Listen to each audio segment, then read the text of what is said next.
سلامونه قدرمنو صابر جان یم او کومه واقعه چې پرون مخې ته راغلې وه وایي چې صهیب او د هغه پرون واده یعنې نن یې جنج و او د اتوار په ورځ د هغه واده او د واده څېره یې نن په قبر تاسو لیدی شي د دې وجه څه کیدی شي زمونږ د پښتنو یا زمونږ د خلکو د یو بل سره بغض او کینه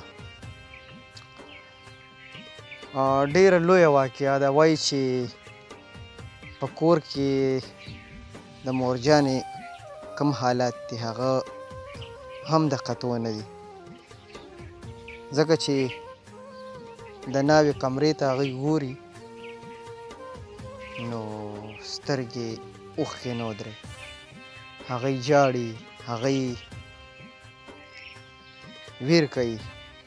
او وایي صهیب داسې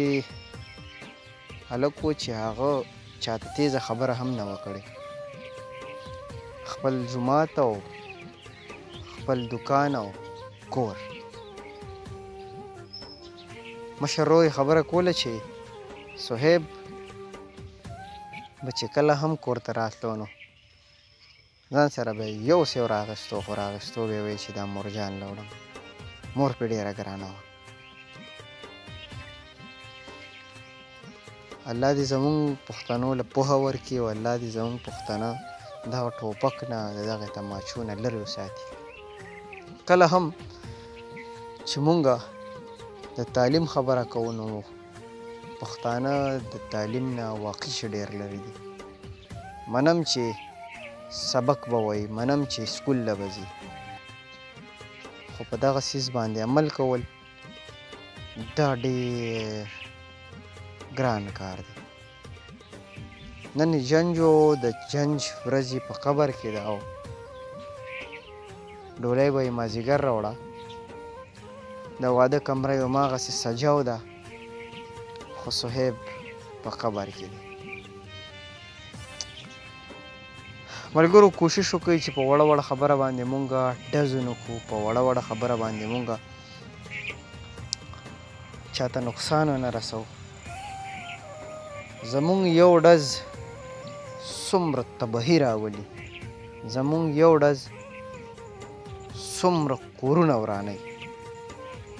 زمونږ یو ډز څومره زړونه ورانوي د صهیب دا قبر تاسو لیدی شي د ده په قبر چې دا کومه څېره ده داسې څېره به د ده په سر باندې تړلی کېده وایي چې د مور حالات چې بیخي ټیک نه دي مور ورپسې لکه د لیونو جاړي مشر ورور یې خبره کوله چې مونږ خو بهر راوځو حجره کې کښېنو ملګرو سره خبرې اترې وکړو چې یاره داسې چل دی داسې چل دی خو چې کور ته لاړ شو د مورجان حالات وګورو نو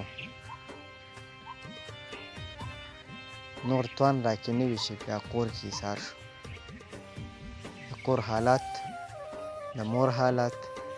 هغه د کتو نه دي الله دې وکړي چې زمونږ په زړونو کې د رحم اوبه توی شي او الله دې وکړي چې زمونږ غیر چاپېره څومره هم ماحول دی دا د امن شي په یو بل باندې مونږ کله هم ډز ونه کړو پښتانه دې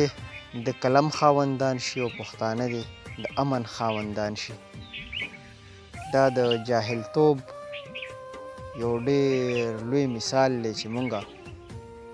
د واده نه یو ورځ مخکې شهزاده غوندې هلک تور خاورو ته سپارو قدرمنو دا ویډیو په دې مقصد مې وکړه چې مونږ پښتانه د یو بل په کار راشو نه که مونږ پښتانه یو بل ولو چې هر چېرته چې الله هم خوشحاله ساته تل بریالي اوسي د الله په امان